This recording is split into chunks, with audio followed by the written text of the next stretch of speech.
got a white Caucasian male. Break. Roger, got it. All right, this individual's wearing a lime green Borat suit. You will never get this. You will never get this. La la la la la. All right, this individual's packing some heat. Looks like he's got a 12-inch weapon on him. I'm considering that hostile intent. I'm gonna take him out. Looks like he's in the bathroom. I'm taking the shot. Take him out. I love USA! Oh my bush. Today we're gonna, as you saw in the intro, we're gonna go over reconnaissance support gear as well as target intel gathering. All the information that you need while you're observing a target. The stuff that's happening in the world these days, it's pretty crazy.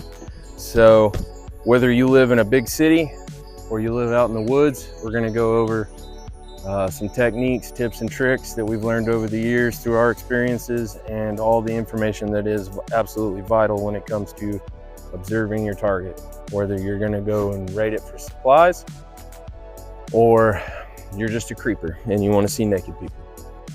As always, get down below, smash all the buttons, like, subscribe, all that crap. Go check out our Etsy store for some sick-ass, inappropriate merch.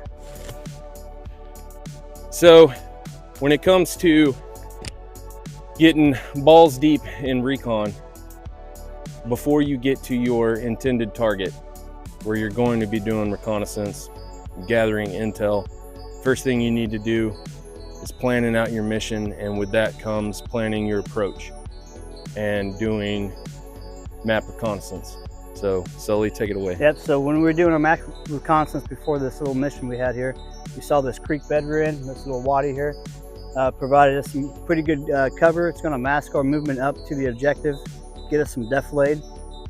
But it's always situation is gonna dictate, so we kind of know what our situation going in with the enemy looks like, kind of their tactics and everything. So we decided to use this creek bed to mask our movement up instead of trekking through the bush and making a bunch of noise. So it's a little bit quieter, a little bit quicker, and yeah, that's why we're in this creek bed here. So your OP, LP, observation post, listening post, all that is your basically last cover and concealment to your target, where you can set up shop and get eyes on, observe without being detected. So the property that we have access to, Sully found this spot. We're kind of elevated up over the rest of the range, so we can see pretty good. And what did you say about the backside of it, Sully? So we got good concealment from direct fires here with the backside of this little hill here, so we could have one guy hanging out, kind of listening, while the other guy could push up just a little bit in this vegetation area. Still have concealment, and if you're taking rounds, you start getting a firefight, you can push back a little bit and you still have cover. But being in this vegetation, you can just burn right through the vegetation with your optics using the focus. So even if there's vegetation and you can't really see with your naked eye, if you have optics that you can adjust the focal point, or the what's it called? I keep forgetting that. Parallax? No, the focus. Focus, yeah. You just adjust the focus, and you can see your target pretty good, and you're concealed quite well. And this goes into, we're trying to relate it to every scenario that you might come across. And like we mentioned earlier, the world's getting crazy. Not only is this helpful for, extreme doo-doo hits the fan scenarios, but if you live in an urban area, downtown city somewhere, you obviously can't get camoed out and do some of this stuff. It's not practical. But observing a target or observing just everything that's going on around you is very important. Just like the best defense is a good offense. Knowing what others are doing around you can help better your team and y'all's intentions around you. All right, so we talked about OP, LP, setting those up, map reconnaissance, where you want to set up to observe your target. Now we're going to talk a little bit about support gear. So not talking about firearms and stuff like that, but you want to be able to observe your target. And so things like spotting scopes, being able to switch. We got binos, spotting scopes. You may not be able to take a rifle where you want to observe if you're in the city and it's super sus to be walking around with a rifle. You know, we try and give examples of, you know, combat loadout pack for reconnaissance. I know mine's a little decked out, but our cameraman Shelly, he's got a badass Bucky's backpack with Bucky's all over it. Great success. That would work perfect if you wanted to do recon in the city. You just blend in. Yeah, you want to be like as CIA as possible. So having alternatives to observe from afar, that's a must. You also want to have something to document with. Yeah, that's a good idea. So pen, paper, pencil. pen, paper. Highly recommend the Write in Rain stuff. Yeah, those are great. I love those. Write in the rain with a pencil or the Write in Rain pen, so you could actually write in the rain with it. Yeah, because it doesn't even have to be raining. Sometimes it's just sweat. Yeah, it bleeds out all your information. So something to document what you're seeing with.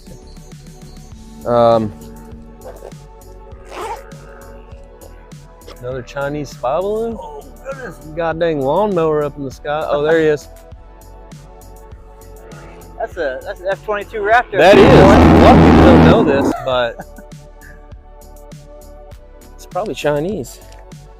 Another thing, whether it's urban or rural, I highly recommend, I've said it in multiple different videos, but bolt cutters. Bolt cutters, yeah.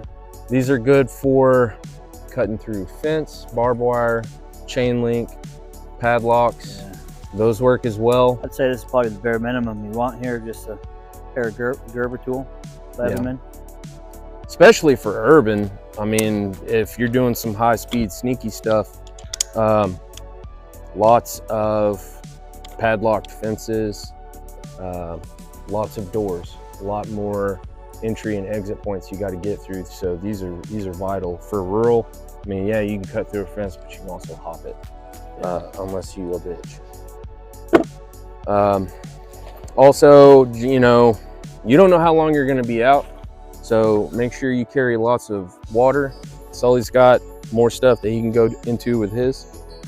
Yeah, so this setup's more for like a 1 to 3 day out in the bush kind of operating recon kind of stuff. So you're gonna want to be able to sustain yourself with water. You got about a day or two worth of food. This food really isn't as important as water.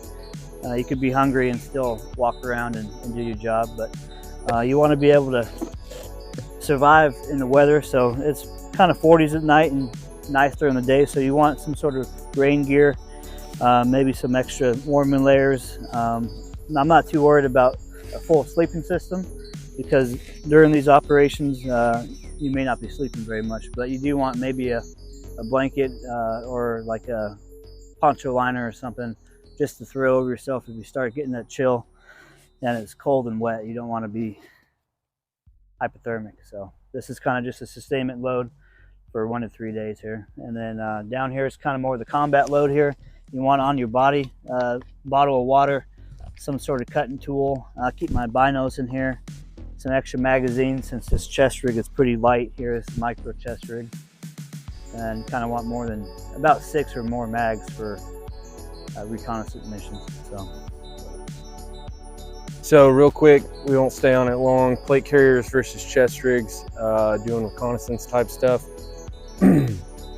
We can preach it all day long. Go spend all day long in a plate carrier doing hood rat stuff out in the woods, recon and all that, and then you'll find out real quick why we wear the chest rigs. With recon, it's implied that, you know, engagements could be a possibility but not guaranteed. Me personally, and probably the rest of the guys on the team, I'm gonna run away as much as possible as opposed to fighting. And so I want speed, maneuverability, and longevity. Yeah. So micro chest rigs, I mean, we talk about them all the time. They're the way to go.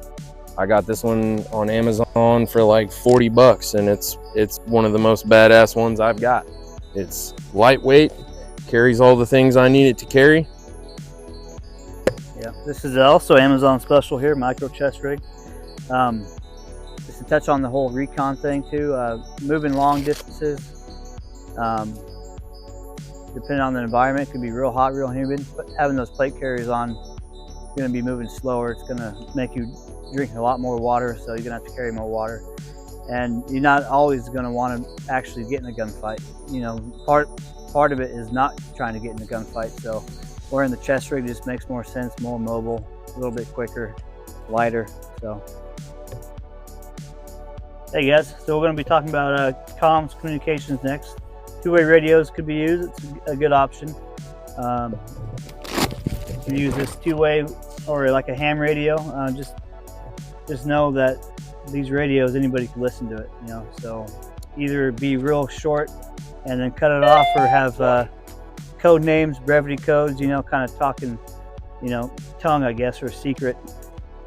Yeah, anything you say on the radio that is not what it means. So if I say the dog has pooped, the dog has pooped, and that means not that the dog has pooped, but it means that whoever we're observing has returned back to the target location, that's encrypted. That's encryption. And fun fact, that's actually illegal. It sure is. It's illegal for civilians to use encrypted equipment, and that includes how you talk.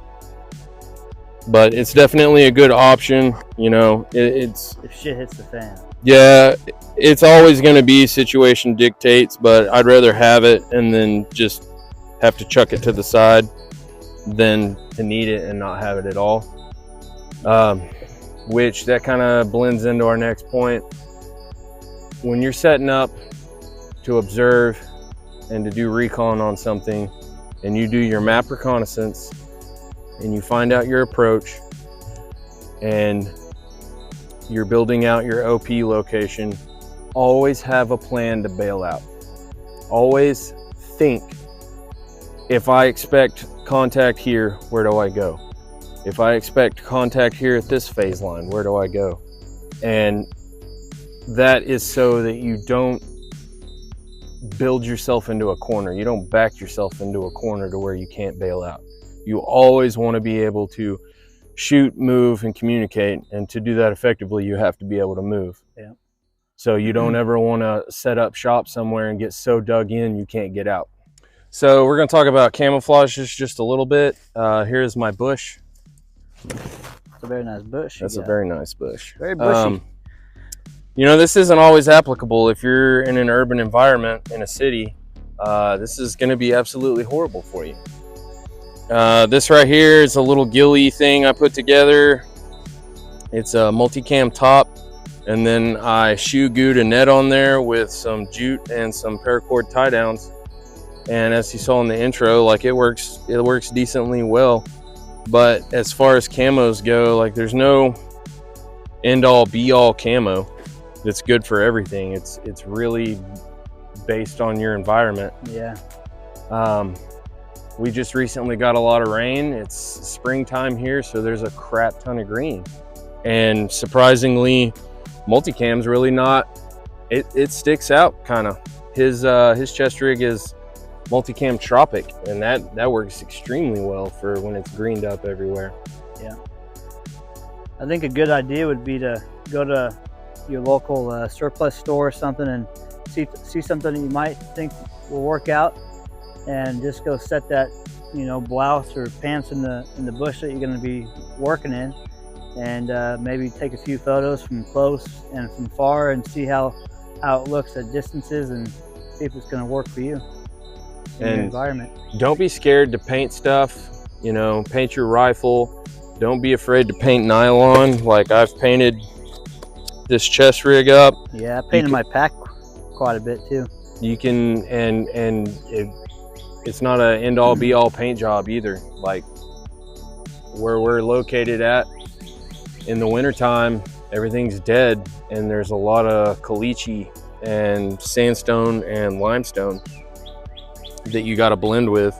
And so coyote tan and multicam works really, really well in the fall and the winter, but summertime you want a lot of green. You don't always have to have the military type camouflage too. You know, hunter camouflage works just as good. Real tree, mossy oak. This is a Cabela Zion. I think it's like a western brush, but it works pretty good. And you know, here in the wintertime when everything's brown, it works pretty good. And then don't be afraid to mix and match different tops and bottoms. I mean, if it's going to work, it works. It's not really about fashion. It's about if it's going to conceal your movement and yourself in that environment. So, guys, if you made it in the video this far, we appreciate it. As always, we're no experts. We've learned things over the years from our experiences, but take everything we say with a grain of salt, but try your best to assimilate the knowledge and then cater it to your own situation. If you really, really want to talk to an expert that knows all there is to know about everything, he'll probably be down there pretty soon. Go down in our comment section and hit up Kevin Hart. Kevin. Yeah, he's an expert at everything. That's who we consult with before we do these videos. Big Kev. Big old Kev. You got anything to say? Yeah, just get out there and train and see what works for you in your environment. You know, there's a lot of ways to do a few things, so just figure out what works, and as long as it's proficient. As long as you're learning too. Yeah, learning, constantly learning. That's always a big thing. You don't want to get stagnant and say, okay, this is it.